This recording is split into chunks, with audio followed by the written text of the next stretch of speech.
سارے نبی ہیں مقتدی، میرے نبی ہیں پیشوا، معراج کی شب میں یہی رتبہ انہیں رب سے ملا، سارے نبی ہیں مقتدی، میرے نبی ہیں پیشوا۔ الحمدللہ رب العالمین، والصلاة والسلام على سید الانبیاء والمرسلین وعلى آلہ واصحابہ اجمعین۔ اعوذ باللہ السمیع العلیم من الشیطان الرجیم، بسم اللہ الرحمن الرحیم۔ لقد کان لکم فی رسول اللہ اسوۃ حسنہ۔ رسول نبی مکرم صلی اللہ تعالی علیہ وسلم کے بارے میں رب کریم نے ارشاد فرمایا کہ یقیناً تمہارے لیے رسول اللہ صلی اللہ تعالی علیہ وسلم کی زندگی میں بہترین نمونہ ہے۔ بہت سے لوگ جب اپنے بچوں کا عقیقہ کرتے ہیں تو عقیقے میں بیل یا گائے وغیرہ ذبح کرتے ہیں۔ آئیے دیکھتے ہیں کہ اس معاملے میں شریعت ہماری کیا رہنمائی کرتی ہے، رسول اللہ صلی اللہ علیہ وسلم کا سنت طریقہ کیا تھا اور صحابہ کرام کا منہج کیا تھا اس بارے میں، اور یہ کہ جو لوگ عقیقہ میں گائے، بیل یا اونٹ قربان کرتے ہیں ان کی اس قربانی کی شرعی حیثیت کیا ہے۔ چنانچہ امام حاکم رحمہ اللہ اپنی کتاب المستدرک علی الصحیحین کتاب الذبائح میں ایک روایت لائے ہیں جسے خود امام حاکم نے بھی صحیح قرار دیا، اور اسی طرح امام ذہبی رحمۃ اللہ علیہ نے بھی ان کی موافقت فرمائی۔ روایت سیدہ ام کرد رضی اللہ تعالی عنہ سے مروی ہے، فرماتی ہیں نظرت امرأة من آل عبد الرحمن بن ابی بکر ان ولدت امرأة عبد الرحمن نحرنا جزورا۔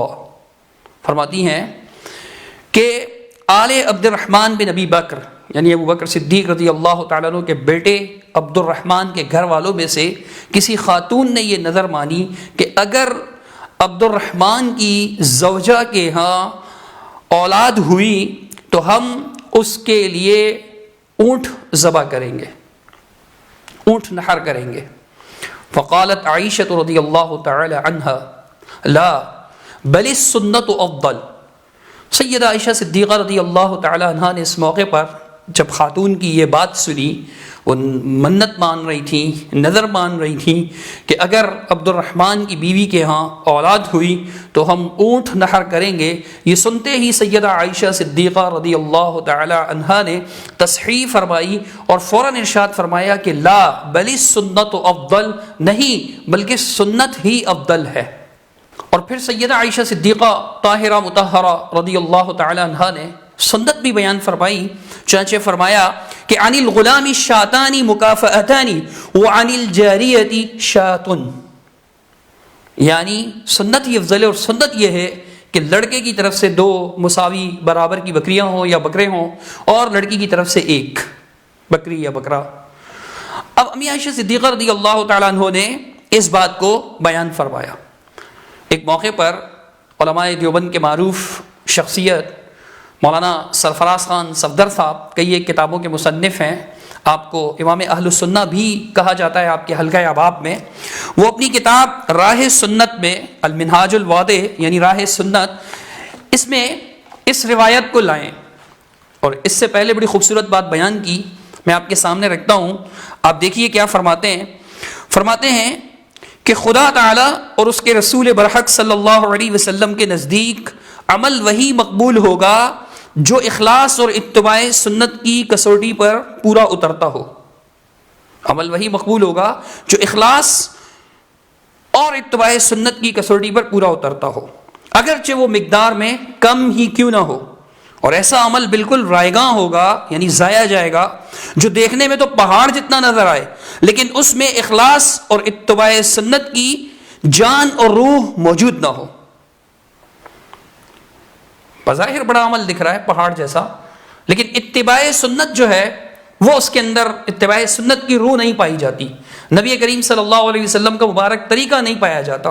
تو فرماتے ہیں اس کے بارے میں کہ حضرت عائشہ نے ایک موقع پر کیا ہی خوب ارشاد فرمایا کہ ایک روایت آتی ہے جس کا خلاصہ یہ ہے کہ حضرت عبد الرحمن بن ابی بکر کے ہاں اولاد نہیں ہوتی تھی۔ گھر میں کسی بیوی نے کہا اگر عبد الرحمن کے بچہ پیدا ہوا تو ہم عقیقہ میں ایک اونٹ ذبح کریں گے۔ حضرت عائشہ رضی اللہ تعالی عنہا نے فرمایا کہ لا بل السنت افضل عن الغلام شاتان مکافئتان وعن الجاریۃ شات۔ حضرت نے اس روایت کو نقل کیا مستدرک حاکم کے حوالے سے، جلد 4 صفحہ 238، قال الحاکم والذہبی صحیح، یعنی حاکم اور ذہبی نے اسے صحیح قرار دیا۔ اب اس کا ترجمہ لکھتے ہیں نہیں بلکہ سنت ہی افضل ہے، اور وہ یہ ہے کہ لڑکے کی طرف سے 2 بکریاں اور لڑکے کی طرف سے عقیقہ میں 1 بکری ہی کافی ہے۔ حدیث نقل کی اور اس کے بعد فرماتے ہیں اونٹ اور 2 بکریوں کی قیمت اور گوشت کا اگر موازنہ کیا جائے تو نمایاں فرق نظر آئے گا۔ اگر ان کا مقابلہ کیا جائے، موازنہ کیا جائے، تو ظاہر سی بات ہے کہ 2 بکروں میں اتنا گوشت نہیں نکلے گا، ان کی اتنی قیمت نہیں ہوگی جتنی کہ اونٹ کی ہوگی اور جتنا اونٹ کا گوشت ہوگا۔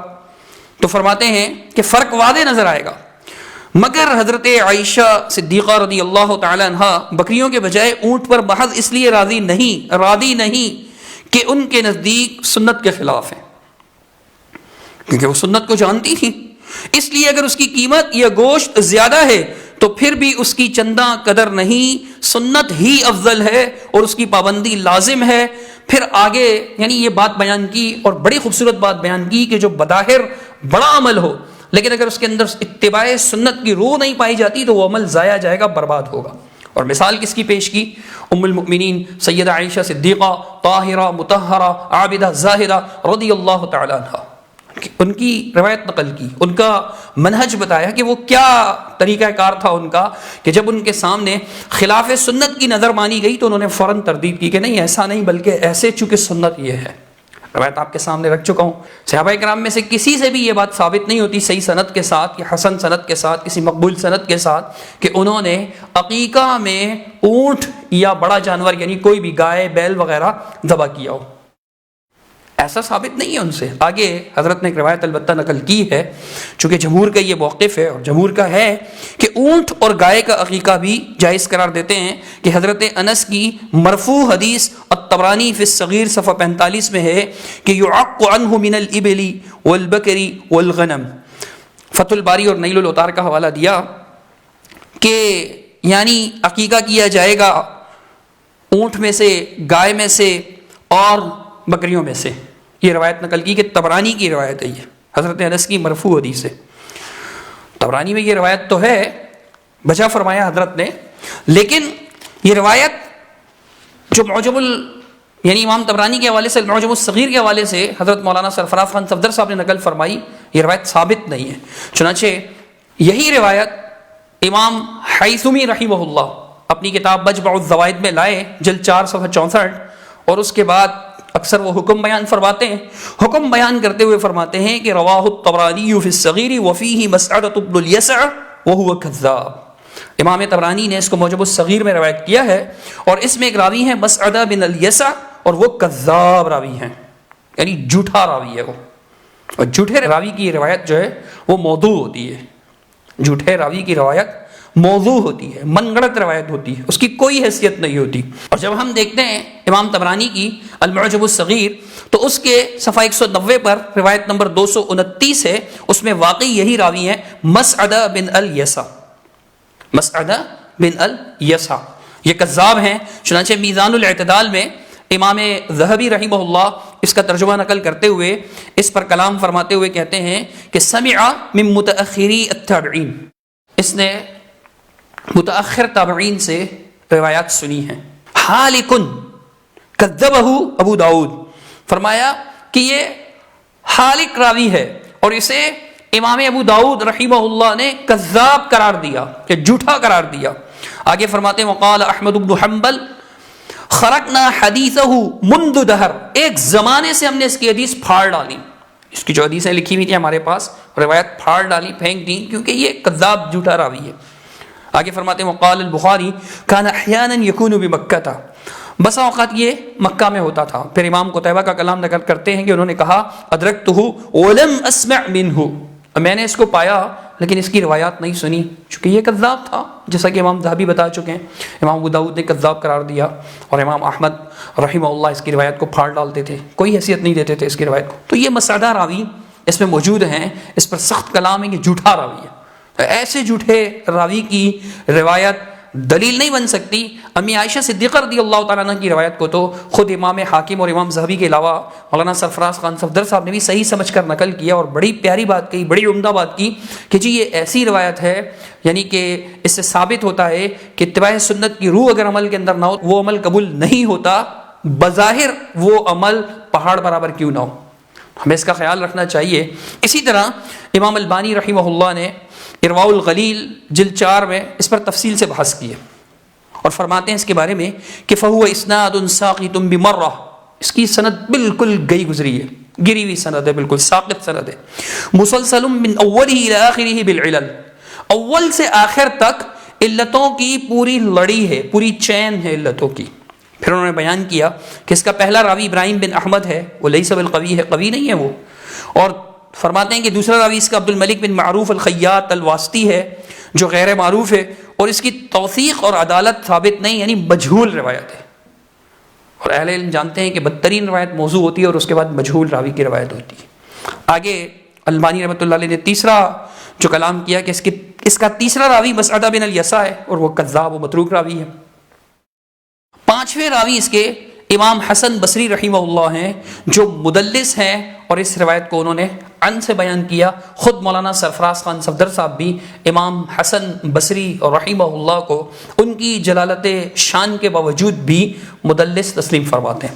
چنانچہ ان کی کتاب ہے ازالۃ الریب عن عقیدۃ علم الغیب، اس کے اندر صفحہ 237 پر انہوں نے ایک مولوی صاحب کی کسی نقل کردہ روایت کا جواب دیتے ہوئے انہوں نے یہ ارشاد فرمایا کہ مولوی صاحب کا اس حدیث سے استدلال باطل اور مردود ہے.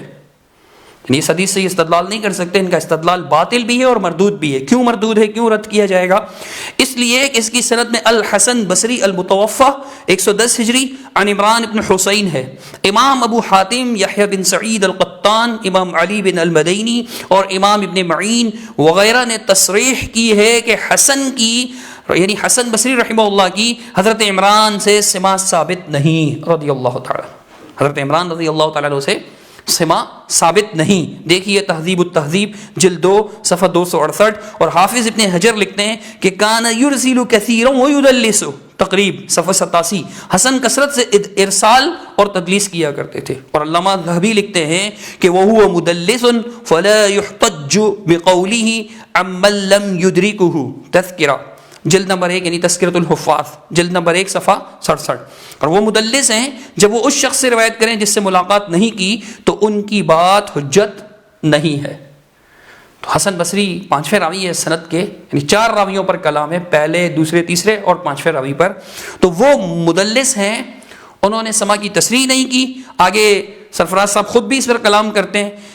آگے فرماتے ہیں جب اس کی سماعت ہی صحیح نہیں اور ارسال و تدلیس کا سنگین الزام، ارسال و تدلیس کو معمولی نہ سمجھا جائے. حضرت فرما رہے ہیں، مولانا سرفراز خان صفدر صاحب فرما رہے ہیں جنہیں ہمارے دیوبندی بھائی جو ہے امام اہل سنت کہتے ہیں، وہ فرما رہے ہیں کہ ارسال و تدلیس کا سنگین الزام بھی ان پر عائد کیا گیا ہے. یہ سنگین الزام ہے، معمولی نہ سمجھا جائے اس کو. تو اصول حدیث کی روح سے یہ روایت کیسے صحیح ہو سکتی ہے اور اس سے احتجاج کیوں کر جائز ہوگا؟ بالکل یہی بات جو ہے، یہی راوی جو ہے حسن بصری کی تدلیس کا مسئلہ جو ہے وہ المعجم الصغیر کی عقیقہ والی روایت میں بھی ہے جو مولانا سرفراز خان صاحب نے ان الفاظ میں نقل فرمائی کہ یعق عنہ من الابل والبکر والغنم. وہاں الفاظ کچھ مختلف ہیں، حضرت نے فتح الباری سے نقل فرمائے، وہاں پر اسی طرح سے جیسے حضرت نے نقل فرمایا. تو یہی راوی حسن بصری، ان کی تدلیس کی علت معجم الصغیر میں بھی موجود ہے. حضرت ازالۃ الریب صفحہ 237 پر جس راوی پر کلام فرما رہے ہیں، جن کی تدلیس کو سنگین قرار دے کر ان کی روایت کو غلط قرار دے رہے ہیں، ضعیف قرار دے رہے ہیں، غیر ثابت قرار دے رہے ہیں، اور بتا رہے ہیں کہ اس سے احتجاج کیسے درست ہو سکتا ہے، کیسے جائز ہو سکتا ہے، اس سے حجت نہیں لی جا سکتی، تو یہی روایت وہاں بھی ہے۔ گویا حضرت ہی کے دلائل سے یہ بات واضح ہو جاتی ہے کہ جو عقیقہ بڑے جانور کا کیا جاتا ہے یہ کسی صحیح حدیث سے ثابت نہیں، بلکہ من گھڑت اور جھوٹی روایت ہے۔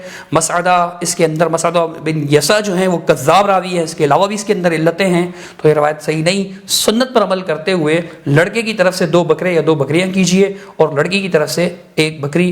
اقول قولی ھذا استغفر اللہ لی ولکم ولسائر المسلمین اجمعین برحمتک یا ارحم الراحمین۔ سن ہمارے مولا، سن ہمارے داتا، ہم فقیر تیرے، تو ہے شہنشاہ۔